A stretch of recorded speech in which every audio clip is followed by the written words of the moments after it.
It's a Minimalist Monday edition of Optimal Living Daily, episode 927, The Productivity of Being Non-Productive, by Joshua Becker of BecomingMinimalist.com, and I'm Justin Malik.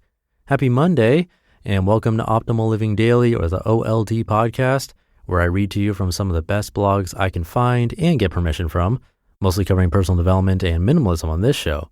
And thank you to Gusto for their support. Payroll and benefits are hard, especially when you're a small business. You do not have time to be an expert in things like taxes and regulations, and old school payroll providers just aren't built for the way you work today. Gusto is making payroll, benefits, and HR easy for small businesses.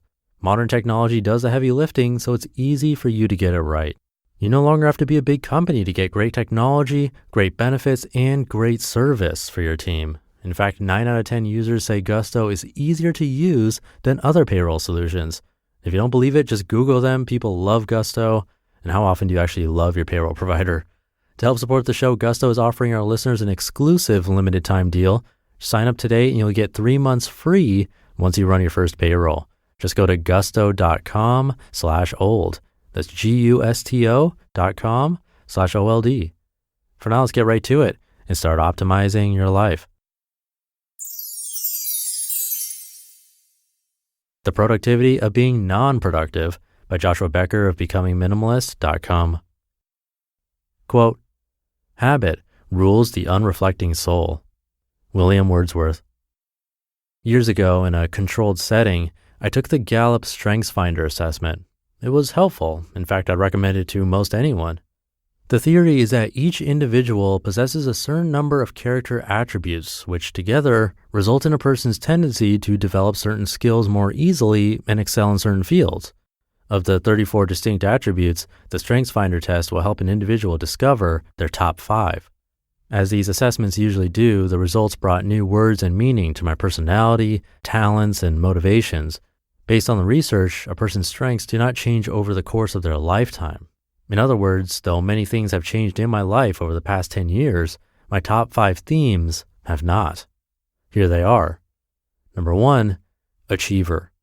People strong in the achiever theme have a great deal of stamina and work hard. They take great satisfaction from being busy and productive. Number 2, competition. People strong in the competition theme measure their progress against the performance of others. They strive to win first place and revel in contests. Number 3, significance. People strong in the significance theme want to be very important in the eyes of others. They're independent and want to be recognized. Number 4, context. People strong in the context theme enjoy thinking about the past. They understand the present by researching its history. And number 5, woo. People strong in the woo theme love the challenge of meeting new people and winning them over. They derive satisfaction from breaking the ice and making a connection with another person. Of the most significant driving forces in my life, the desire to achieve, compete, and gain significance rank among the most influential, and I can feel each of them within me every day.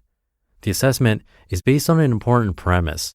It is wise for us to focus on building our strengths rather than focusing on weaknesses. However, every strength can become a weakness if we do not learn how to recognize and control it. The strengths that bring definition to our motivations can just as easily become a detriment to us if we allow them to gain mastery over us. In my own life, I can see how a theme's excess has caused unhealthy pursuits. In fact, I've written about some of them prior. But recently, I'm beginning to recognize how another strength in my life, left unchecked, soon becomes a weakness. In this case, achiever. I take great satisfaction from being busy, and I find fulfillment at the end of a day knowing something has been accomplished.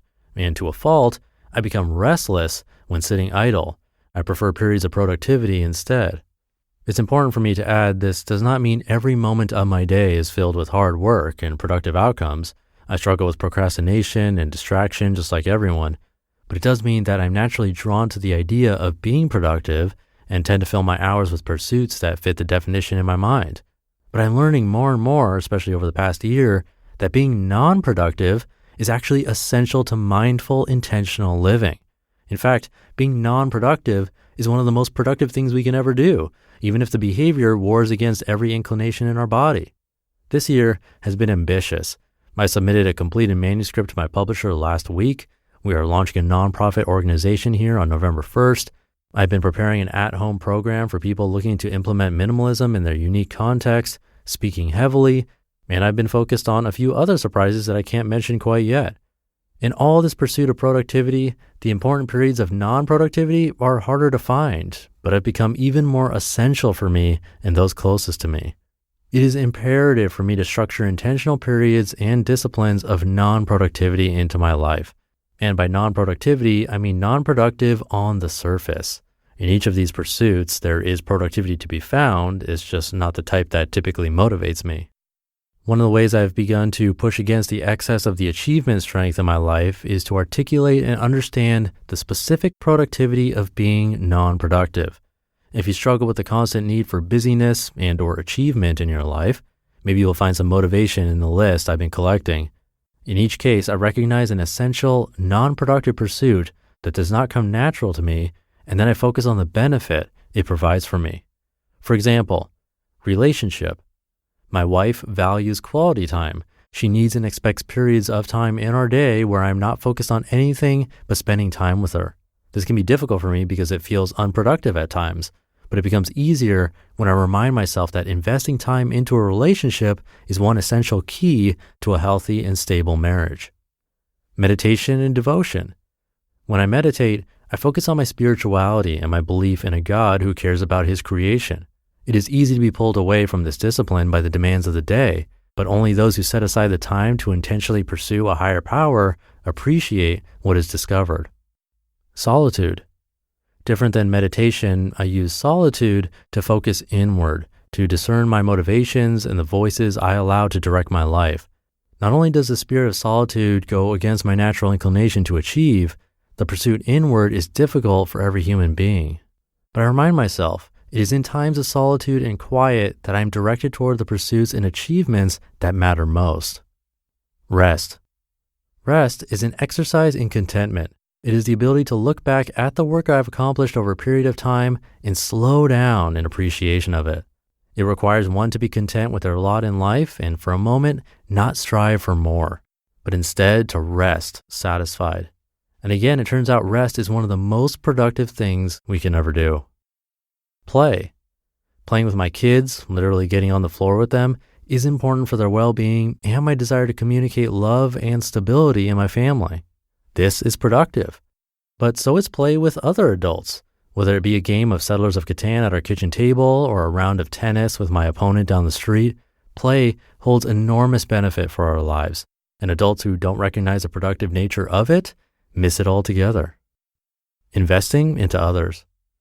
This past weekend, I asked my son to help with some yard work. We don't have a large area around our home, and to be honest, I probably could have finished it in less time if I hadn't asked for him to help. But appreciation for hard work is something I want to instill into his life.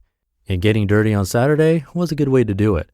Whether at home, at work, or at church, investing into others doesn't always feel like the most productive use of our time.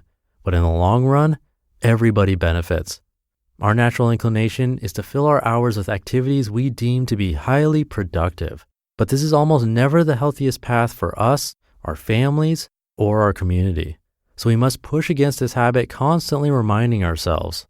Lasting productivity requires periods of non-productivity, or better yet, a new definition of what true productivity actually looks like. You just listened to the post titled The Productivity of Being Non-Productive by Joshua Becker of BecomingMinimalist.com. And don't forget really quick, you no longer have to be a big company to get great technology, great benefits, and great service to take care of the payroll and benefits for your team. And Gusto is offering our listeners an exclusive limited time deal. Sign up today and you'll get 3 months free once you run your first payroll. Just go to gusto.com/old. And I'll leave it at that. I hope your week is off to a great start. Thank you for being here and listening to me and for subscribing to the show. It really means a lot. I will be back tomorrow reading to you where your optimal life awaits.